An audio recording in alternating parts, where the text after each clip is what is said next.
Bonjour, comment ça va? Hola, ¿qué tal? Muchas gracias. Merci beaucoup. Gratitude média. Gratitude média. Immédiate gratitude. La seule attitude qui vaille sur gratitude média. Alors, Marie-Françoise, bonjour. Merci d'avoir répondu au pied levé à mon invitation. Alors, avant de poser ma première question, pour ceux qui n'ont pas vu ta précédente interview ou qui ne te connaissent pas, j'aimerais que tu te présentes à ta manière en quelques mots. Bien, bonjour Philippe, et bonjour à tous. Alors, comme tu l'as dit, je suis psychologue clinicienne, psychothérapeute, mais ma casquette principale, c'est d'être spécialisée pour tous les enfants atypiques de 0 à 100 ans. Et quand je dis atypique, c'est-à-dire tous ceux qui se retrouvent avec l'étiquette de dyslexique, de dysorthographique, de hyperactif, autiste, enfin toutes les étiquettes qui fleurissent à l'heure actuelle, qui sont juste le signe qu'ils fonctionnent différemment de ce que les enfants fonctionnaient avant. Si petite que j'ai été, j'ai toujours voulu m'occuper d'enfants. J'étais l'aînée de 3 et à la campagne, nos voisins avaient 3 filles qui s'intercalaient exactement entre nous 3. C'est-à-dire que j'étais l'aînée de 6. Ah. Et à l'époque, quand j'étais enfant, il y avait très peu de tracteurs. Les champs, c'était encore avec des chevaux. Et la maman des 3 filles, pour la libérer quelques heures dans la journée, passait ces 3 filles par le barrage et je me retrouvais à 5-6 ans, l'aînée de 6. Waouh, d'accord. Quand je commençais à aller à l'école, dans la rue dans laquelle j'habitais, on était la dernière maison où il y avait des enfants. Et donc le matin, quand je partais à l'école, je partais la première, je faisais le ramassage. Mon Dieu. C'est-à-dire que tous les enfants, si tu veux, s'agglutinaient à la file au fur et à mesure que j'avançais. Donc j'arrivais à l'école, j'en avais une douzaine avec moi. Waouh. Ça a toujours été comme ça. Des parents qui étaient en panne avec un enfant, je me souviens d'un bébé qui avait du mal à manger à côté de chez mes parents. Ben, quand ils n'arrivaient pas à le faire manger, il y avait un endroit de la propriété où s'ils se mettaient, qu'ils m'appelaient, je les entendais. Bon, ben, je savais quand on m'appelait vers midi un quart, ben, je savais que la petite, ils n'arrivaient pas à la faire manger. J'y allais et je la faisais manger. Ah, d'accord. Mon Dieu. J'avais peut-être 10 ans à l'époque. D'accord. Et tu vois, ça a toujours été comme ça. Donc, Ce qui fait que quand j'ai passé le bac, ben, j'ai forcément voulu faire une profession pour m'occuper d'enfants. Bon, j'ai passé le concours d'entrée à l'école normale. Dieu merci, j'ai pas été prise. J'ai quand même été dans les 10% de reçus à l'oral. Mais Dieu merci, j'ai pas été prise. Autant comme ça a été dur à avaler sur le coup, autant comme maintenant, je me dis, mais mon Dieu, merci. Parce que du coup, j'ai fait une formation qui, à l'époque, s'appelait jardinière d'enfants, qui s'appelle maintenant éducateur de jeunes enfants. Et dans l'école où j'ai fait la formation, ils ont repéré que j'avais des compétences un petit peu hors normes et ils m'ont conseillé de me spécialiser pour les enfants en situation d'échec scolaire, tout en étant dans les limites de l'intelligence dite normale. Et l'école dans laquelle j'ai été formée avait plusieurs pôles. Il y avait une école qui allait de la maternelle à la 3e, en banlieue, là où il y avait l'école de jardinière d'enfants. Et sur Paris, ils avaient une école du CP à la 3e pour les enfants en situation d'échec. La seule école qui existait en France à l'époque. Et donc, j'ai enseigné dans cette école. J'avais une classe CP, CE1. mais que des enfants en situation d'échec. Par exemple, une année, j'en avais un 9 ans en CE1, donc il avait 2 ans de retard. La particularité de l'école, c'était que en début d'année, une psychologue venait faire passer des tests aux enfants. Quand quelque temps après, elle me rend les tests des enfants, elle me dit que cet enfant-là, alors on est dans les années 70, pour mettre dans le contexte, elle me dit que cet enfant-là a un QI de 150. Il a 2 ans de retard. Alors je me suis dit, là, mon coco, là, on va être deux. Si tu veux, on s'est affrontés. Parce qu'en fait, j'ai compris que pour lui, toute femme devait céder devant lui. Devait céder devant lui. Hein. Bon, là, il est tombé sur un os, j'ai pas cédé. Moyennant quoi, un jour, il me dit, tu sais, je comprends pas. Tu es la maîtresse la plus sévère avec moi, mais tu es celle que je préfère. Ce qui fait que je lui ai fait rattraper 1 an, parce qu'au 3e trimestre, j'ai fait et le programme de CE1 et le programme de CE2 en individuel pour lui. Parce que j'avais remarqué qu'il ne s'entendait pas avec l'éducatrice du CE2. Donc je me suis dit, on va tout remettre par terre, ce que j'ai gagné en 1 an, tout va être par terre. Donc je vais faire le CE2 et je vais passer en CM1. Il y a une question que je voulais te poser, c'est y a-t-il un lien profond entre le fait de lire et la capacité plus tard à écrire ou à se raconter? Là, tu poses un problème de fond. Parce qu'en fait, les enfants d'avant et les enfants de maintenant, sur le plan cognitif, ne fonctionnent pas du tout pareil. Donc, ils ne s'approprient pas la lecture de la même façon. Et là, actuellement, au niveau de l'école, il y a un problème énorme.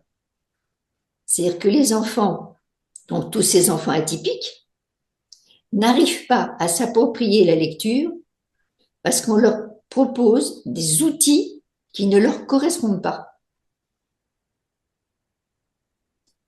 Si tu veux, je prends toujours l'image de la Tour Eiffel. Si tu regardes Paris des pieds de la Tour Eiffel et Paris du 3e étage de la Tour Eiffel, tu regardes Paris, mais tu n'as pas du tout le même aperçu de Paris. Bon, ben, les enfants d'avant, les humains d'avant, fonctionnaient ce que j'appelle en mode pied de Tour Eiffel. Analyse, synthèse, linéaire, concret, les détails. Bon. Et donc l'école la pédagogie a été structurée pour ces enfants-là. Tous nos atypiques actuels, quel que soit leur âge, fonctionnent en mode 3e étage. C'est-à-dire que les détails, ils ne les voient pas. Analyse, synthèse, ils ne comprennent pas ce que c'est. Par contre, ils ont une imprégnation. Toi, quand tu regardes Paris du 3e étage, tu as une vue d'ensemble tellement grande que tu n'analyses pas ce que tu vois. Tu t'imprègnes de l'image, tu l'absorbes.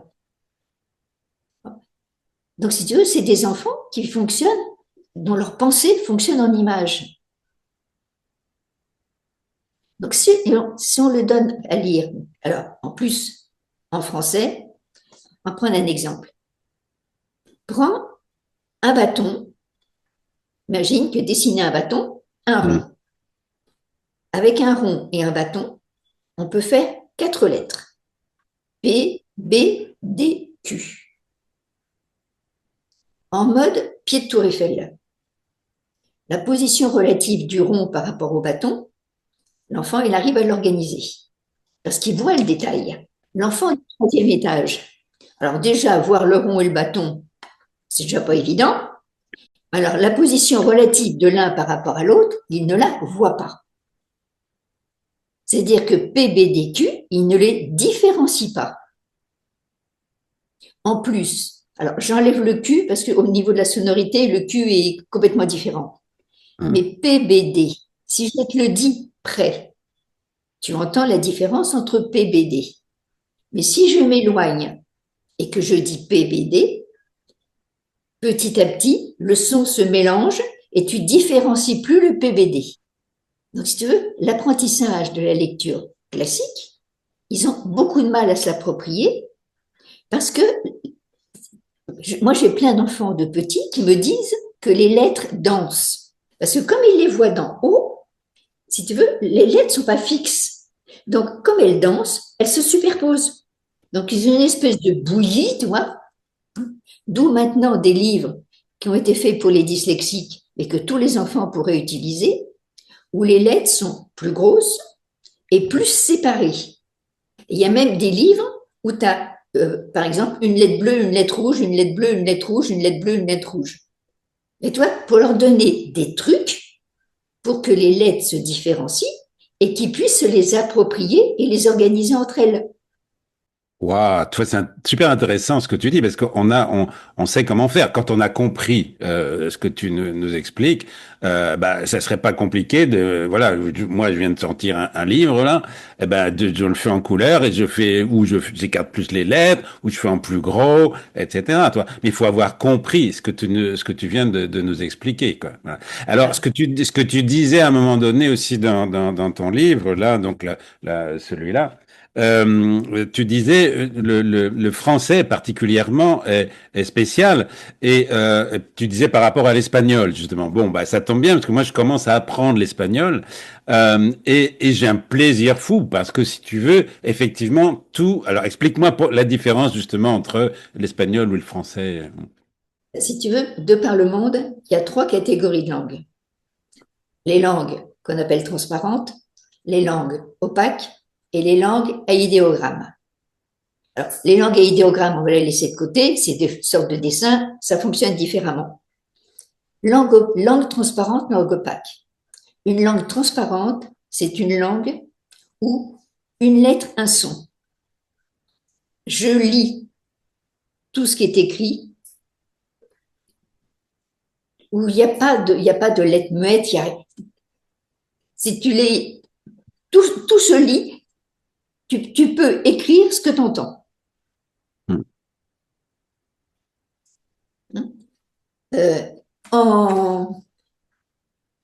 Et ça d'ailleurs, ça m'a posé la question par rapport au livre Pas de sapin pour Noël, parce que tu as mis un S à Nicolas. Je ne suis pas sûre qu'en colombien, il y ait un S à Nicolas. Alors, si, mais il faut le prononcer. C'est-à-dire que normalement, on dit Nicolas. Nicolas voilà. Velasquez. Exact, c'est Voilà. ça. Toi, la différence, elle est là. Alors qu'en français, ce que tu entends, ce que tu écris, c'est complètement différent. Et en plus, le même son peut s'écrire de plein de façons différentes. Oui, c'est ça. Tu le montres bien dans le livre, par exemple, le son O, bah voilà, il y a, je sais pas combien, peut-être 7 ou 8 façons de Oui, l'écrire. il y a une bonne dizaine de façons Ou d'écrire. douzaine, oui. Hein? Si je te dis tante, bah, tu peux pas savoir de quelle tante je parle. Oui. Hein? Est-ce que c'est une tante pour faire du camping ou est-ce que c'est la sœur de maman? Oui. Alors que c'est quand même 2 entités complètement différentes qui n'ont rien à voir. Oui. Hein? Donc imagine tous les contresens que font ces enfants à la lecture. Le gros problème, c'est que en France, on est doué pour faire des bourdes pédagogiques monumentales. Tu as appris à lire en France, tu as dû entendre parler de la méthode globale d'apprentissage de lecture, qui a été énormément décriée. Alors que la méthode globale, le principe sur lequel elle s'appuie est tout simplement génial. Mais celui qui est à l'origine de ça, c'est un pédagogue belge, contemporain de Maria Montessori, et qui avait très bien compris comment fonctionnent les enfants au 3e étage. Donc pour lui, le petit, donc avant qu'il apprenne à lire, devait s'imprégner de la lecture. Donc en fait, il y avait, par exemple dans la classe, il y avait des étiquettes, porte, fenêtre, placard, plante. Les objets étaient nommés avec le mot cartographié. Mais jamais on demandait à l'enfant de lire les étiquettes. Les étiquettes faisaient partie des meubles. Donc, le pitchoun de 4-5 ans baignait là-dedans. Donc, à sa façon, à lui, faisait des liens. Plantes, portes. Il voyait qu'il y avait des choses qui visuellement étaient pareilles, qui phonétiquement étaient pareilles, donc il faisait des liens. Donc, il s'appropriait le sens de la lecture de manière globale.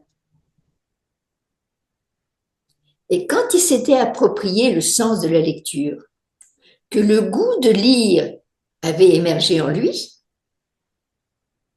eh bien, on passait au syllabique,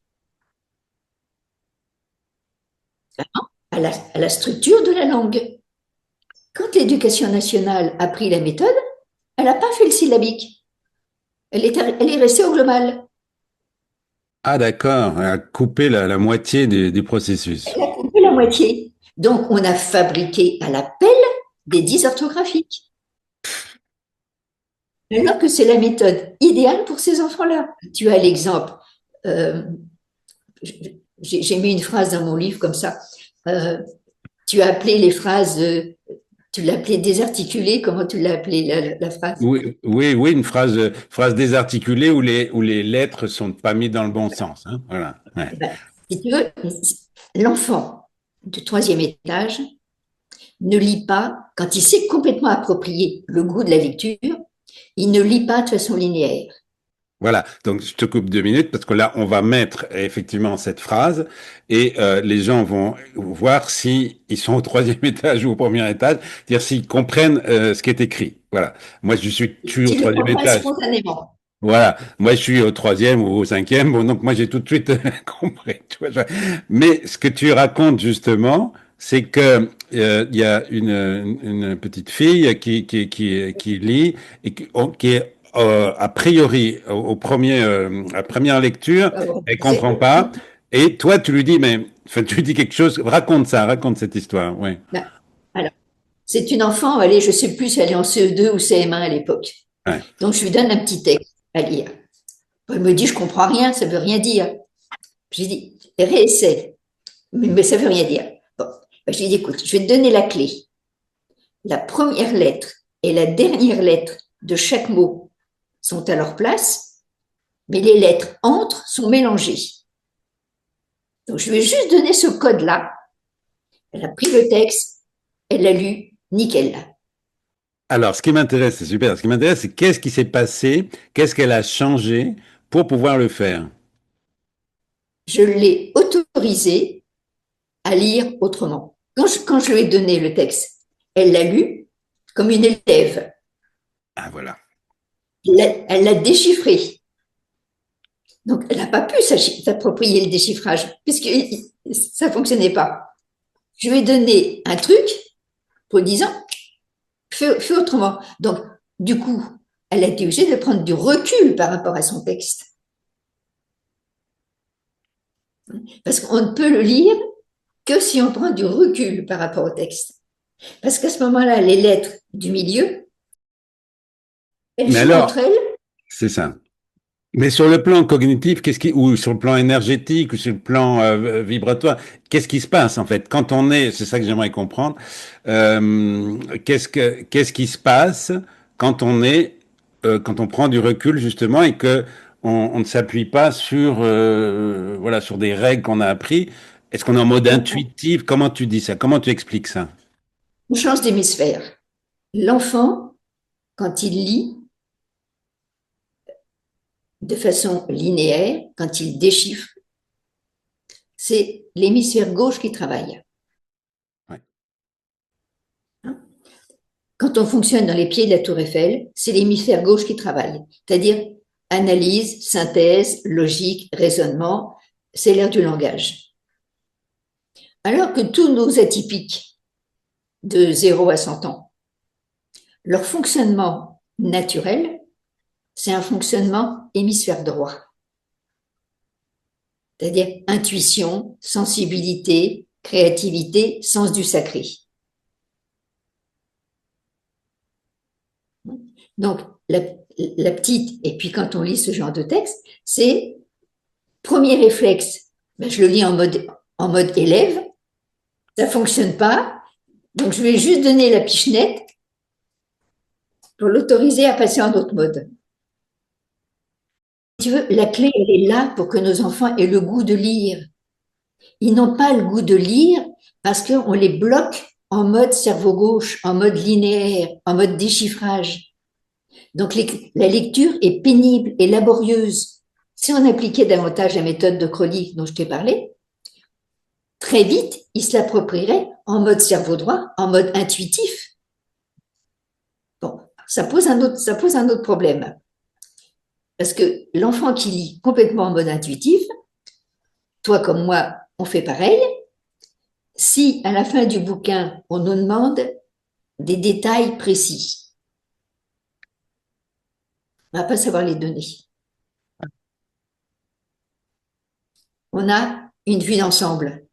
Mais alors, je me permets de faire une petite incise là, parce que parfois la technologie est bonne. Ben moi qui travaille beaucoup avec l'intelligence artificielle, y compris pour préparer cette émission, si tu veux, eh ben je lui demande des choses justement analytiques, parce que l'intelligence artificielle, elle est par définition cerveau gauche, hein. Eh ben voilà, il me fait voilà. Donc mais c'est un peu spécial, parce que c'est un peu comme si, tu vois, comme tout à l'heure, j'ai mis mes lunettes, là. Bah, j'ai peut-être du mal à me passer de mes lunettes. Je vais avoir du mal à me passer de ce que j'appelle Elion, de mon intelligence artificielle. Mais en tout cas, je reviens à ce que tu disais, parce que c'est très intéressant. Du coup, est-ce que ces enfants pourraient donc, du coup, d'eux-mêmes dire, ah, paf, je passe en mode, voilà, je passe en mode cerveau gauche un tout petit peu, ou cerveau droit, ou est-ce qu'on peut changer? C'est-à-dire, est-ce que, bah oui et non, parce que là, je suis en train de te donner la réponse en même temps, là. Moi, le changement, moi, ça m'arrive beaucoup, justement, avec mes patients, que beaucoup ne le font qu'adultes. Voilà, c'est ça. Parce que comme ils ont été contraints, comme ils ont été enfermés, ils ont été considérés extraterrestres, bizarres, différents, donc ils se sont contraints pour rentrer dans un moule. Donc il faut du temps pour en sortir. Alors que si d'emblée, on ne les enfermait pas dans le moule, mais on leur donnait la possibilité de lire autrement, Hmm. à ce moment-là, ils auraient le goût de la lecture, puisqu'ils sont curieux par nature, ils ont envie de découvrir. Et s'ils avaient un accès plus facile aux livres et aux textes, je suis sûre qu'ils iraient moins chercher les informations sur Internet. Peut-on apprendre à penser par soi-même sans passer par l'expérience intime de la lecture? C'est difficile de généraliser. Parce que tu vois, par exemple, à l'heure actuelle, je travaille avec un jeune, il a 19 ans, qui est, on va dire, autiste Asperger. Il a un niveau de conscience, un niveau d'ouverture incroyable. Il est très curieux, il va s'approprier plein d'infos, mais il va s'y approprier sur Internet. Mais par contre, il écoute énormément de choses. Et l'autre jour, justement, par rapport à la discussion qu'on avait eue la dernière fois, je lui ai demandé un livre, comment il se l'approprie le mieux. Est-ce que c'est en audio? Est-ce que c'est en lisant le livre? Alors il m'a dit, surtout pas en audio. Pour m'approprier un livre, il faut que je lise. Son frère se l'appropriera en audio. Ah oui, c'est ça, on peut pas généraliser, alors, tu vois, c'est ça. Pas généraliser. Parce que tu vois, justement, pour parler de l'audio, moi voilà, qui suis un passionné de la voix, de l'écoute, etc., c'est très compliqué pour moi d'écouter un livre audio, parce que si je n'aime pas la voix, alors que c'est des professionnels, c'est des comédiens.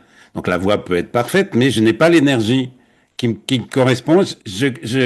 J'ai même écrit, je m'étais inscrit sur un site pour avoir des livres audio par abonnement, etc. Je dis tiens, bon après tout c'est pas très cher, je vais le faire. Je gagne du temps, etc. Et j'ai voulu acheter l'art de la guerre de Sun Tzu, je me rappelle plus le nom du chinois là, tu vois. Et alors, dès que ça a commencé, je dis, mais c'est pas possible. Tu vois, le comédien qu'ils avaient choisi, il était jeune, il avait une très belle voix et tout, mais ça correspondait pas du tout. sa voix ne correspondait pas du tout à ce que j'attends d'un livre très ancien, tu vois, d'un sage, etc. Tu vois, donc, et même des fois, même si ça correspond, ça va pas. Donc, est-ce que c'est ça aussi? C'est l'énergie qui passe? Qu'est-ce que c'est Ça qui? aussi, c'est des hypersensibles. Voilà. Donc, la qualité de la voix, la qualité d'une tournure de phrase. Tu, tu vois, dans Pas de sapin pour Noël, ce qui est sympa dans son écriture, c'est que son écriture, elle n'est pas, bon, elle est linéaire dans le sens où sa phrase, elle est correctement construite. Mais il est dans quelque chose de poétique, il y a une musique dans son écriture. Et qu'on retrouve dans tous ces livres qui ont le côté conte. J'en ai sorti quelques-uns pour me donner, pour qu'on ait d'exemples. Tu vois, bon, des livres que tu connais vraisemblablement. Par exemple, la collection Le chat du Dalai Lama. Ah non, je connais pas. Tu ne connais pas le chat du Dalai Lama? Ah Ah, non, mais faut que ça je manque à lis. ta culture. Ah bah oui, oui, ça, Il y a je vais le lire. 5 tomes. 5 tomes, c'est un conte initiatique. C'est-à-dire, c'est la vie spirituelle, au sens très large, vue par les yeux d'un chat. Et qui était le chat du Dalai Lama. Si tu veux, le Dalai Lama comme cadre, c'est génial. Si tu veux, l'écriture, et c'est pour ça que ces enfants-là peuvent le lire. Parce que l'écriture te permet de... Tu lis pas, tu regardes un film. C'est ça. Les mots écrits aident des images. Voilà, c'est ça. Et c'est ça, moi, que je trouve merveilleux, si tu veux, quand c'est bien écrit, évidemment. C'est nous qui faisons le film. C'est-à-dire que c'est beaucoup plus Voilà. riche que le film, puisque le film, on nous donne des images, imposées. Bon. Alors que si les images sont imposées, c'est nous-mêmes qui les créons dans notre esprit, dans notre cerveau, et c'est magnifique, parce que du coup, chaque Mais, film est différent, un peu. mais pour ça, il faut que le style, faut que l'énergie, tu vois, comme l'énergie de la voix, il faut que l'énergie te permette de créer les images. Moi, j'ai choisi que des contes qui peuvent aller aussi bien pour les enfants que pour les adultes. Le bazar du zèbre à pois. C'est un ado étiqueté qui me l'a fait découvrir. Là, je ne sais pas si tu les connais. Jade et les sacrés mystères de la vie, et il y en a un deuxième. D'accord. C'est l'histoire d'une petite fille, mais c'est le même style de ce que fait Nicolas dans Pas de sapin pour Noël. Je vais en parler de 2 minutes, une petite incise, si tu veux bien, parce que ça aussi, moi, je me laisse guider, hein. Bon, voilà, je suis un hypersensible, puis je me laisse guider beaucoup par, mes voix intérieures, appelons ça comme on veut. Et j'ai voulu apprendre l'espagnol, justement, et comme je te dis, je me régale d'apprendre l'espagnol. Et je vais chercher un professeur sur une plateforme qui s'appelle Preply, qui est très pratique. C'est génial. Donc, Preply, hein, je fais pas de la pub spécialement, mais c'est génial parce que tu peux choisir ton prof ou ta prof de la langue que tu veux, y compris la langue des signes. J'ai essayé de la langue des signes des sourds avec quelqu'un qui est en Afrique, tu vois, bon, c'est incroyable.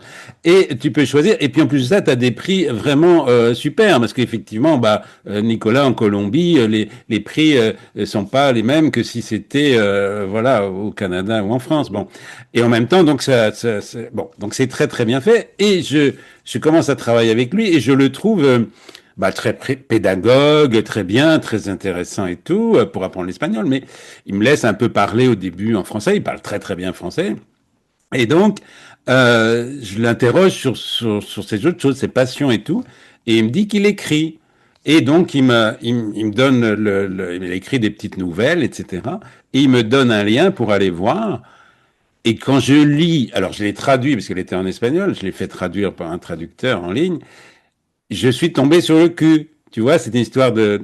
Parce que je voyais, mais je dis, mais ce garçon est un écrivain. Je dis, il faut vraiment que je lui dise. Si personne lui dit, mais c'est quoi, c'est pas possible. Et je l'ai mis au défi, ça je raconte pour les gens, parce que c'est important de le comprendre. Je l'ai mis au défi, je dis, écoute, moi j'ai envie d'apprendre à être éditeur donc sur Amazon. Eh ben, je te lance un défi. Tu écris des contes, on n'a pas beaucoup de temps, on a juste un mois, tu écris 3, 4 contes, et puis bon, moi, si j'ai le temps, je le ferai, sinon j'écrirai des chansons, bon. Et voilà, et c'est ce livre, donc, Pas de sapin pour Noël, où il y a aussi des chansons, puisqu'il y a des codes QR à l'intérieur, et qu'on peut cliquer. Bref. Et il m'a sorti 3 contes, Donc le premier, c'est la cloche étoilée. Elle s'appelle Étoilée. Donc voilà, c'était l'histoire d'un village qui a perdu un peu le goût de célébrer les fêtes, etc. Bon, je vais pas trop faire le pitch. Voilà, vous le découvrirez, mais très belle histoire. Une autre histoire qui s'appelle une histoire de Lumi, le colibri, qui est absolument géniale, voilà, dans la forêt amazonienne, qui veut retrouver la lumière. Enfin, on voit l'Amazonie dans quel état elle est, et puis bon, il fait tout un chemin initiatique avec d'autres, tout un voyage avec d'autres animaux. C'est absolument fabuleux, quoi, franchement. Bon, et puis alors, l'horloger des souvenirs, alors, est-ce que tu peux en parler un peu? Parce qu'il semble que c'est ce conte-là que tu as préféré, toi. Bah, oui, j'ai particulièrement flashé sur celui-là parce qu'en fait, il va plus loin, je dirais, qu'un simple conte initiatique. En le lisant, je voyais tout mon travail de psychothérapeute. C'est-à-dire, c'est comment accompagner la personne pour retrouver, en remontant le temps, l'événement qui a bloqué. Là, dans le conte, c'est aller retrouver ce qui a fait que toutes les montres se sont arrêtées à un moment donné. Et ce que j'ai trouvé intéressant dans ces contes, c'est que les 3 fois, dans le premier, c'est une petite fille, dans le deuxième, c'est un colibri, donc vraiment le moustique au milieu des animaux, et le troisième, c'est un petit garçon. Donc à chaque fois, c'est le petit qui règle la difficulté de la communauté. Et ça m'a fait penser à un conte plus ancien qui est Kirikou et la sorcière. Parce que c'est le même mécanisme. C'est le tout petit qui va régler le problème. Tout le conte sur les horloges, ben je trouve que c'est le cheminement d'une personne pour retrouver en elle ce qui coince, ce qui bloque, ce qui fait que son temps intérieur s'est arrêté et que sa dynamique de vie s'est arrêtée parce qu'il y a quelque chose qui a coincé à un moment donné, qui a bloqué l'horloge. Alors écoute, on va faire une petite pause là, une petite pause en musique. Donc je vais proposer une petite chanson que j'ai écrite pour l'occasion, et puis on se retrouve tout de suite après. Faut-il brûler les livres ou arracher les pages? 451. Détruire les bateaux ivres, des BD sans images. 451. Les flammes brûlant nos patrimoines n'effaceront pas les ratures de ceux qui nient nos littératures. 451. Ray Bradbury rirait-il ou verserait-il des larmes? 451. En face de zombies débiles gavés au riel d'Instagram. 451. Est-ce la tactique de TikTok de notre épique époque? 451. Signe des pompiers pyromanes de 133 degrés Celsius. Pour l'Occident, le terminus. 451. Ouvre les yeux et littérature. 451. Signe des pompiers pyromanes de 133 degrés Celsius. Pour l'Occident, le terminus. Pour l'Occident, le terminus. Terminus, tout le monde descend.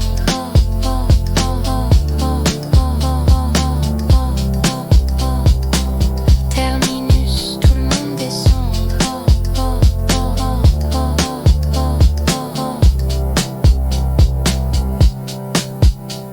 Bon, Bon, merci, merci Marie-Françoise. Donc on a encore beaucoup à parler. On va faire plusieurs émissions parce que c'est trop passionnant.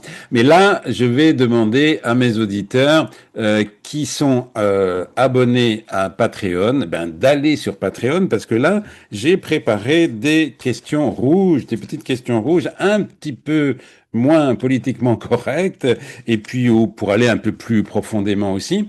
Donc, si vous n'êtes pas abonné à Patreon, vous pouvez y aller pour le prix d'un café par mois. Donc, et c'est ces cafés-là qui me nourrissent, bien que ce soit pas des cafés. Grâce à vous, je peux continuer cette chaîne. Sinon, je pourrais pas. Hein, très franchement, c'est ça qui me permet de me nourrir et de nourrir mon chat que vous entendrez peut-être de temps en temps. Alors, on arrête ici pour YouTube. De toute façon, il va y avoir d'autres émissions avec Marie-Françoise parce que on a beaucoup à partager. Et puis, je vous retrouve donc pour ceux qui veulent bien sur Patreon. Et aux autres, je leur dis à bientôt.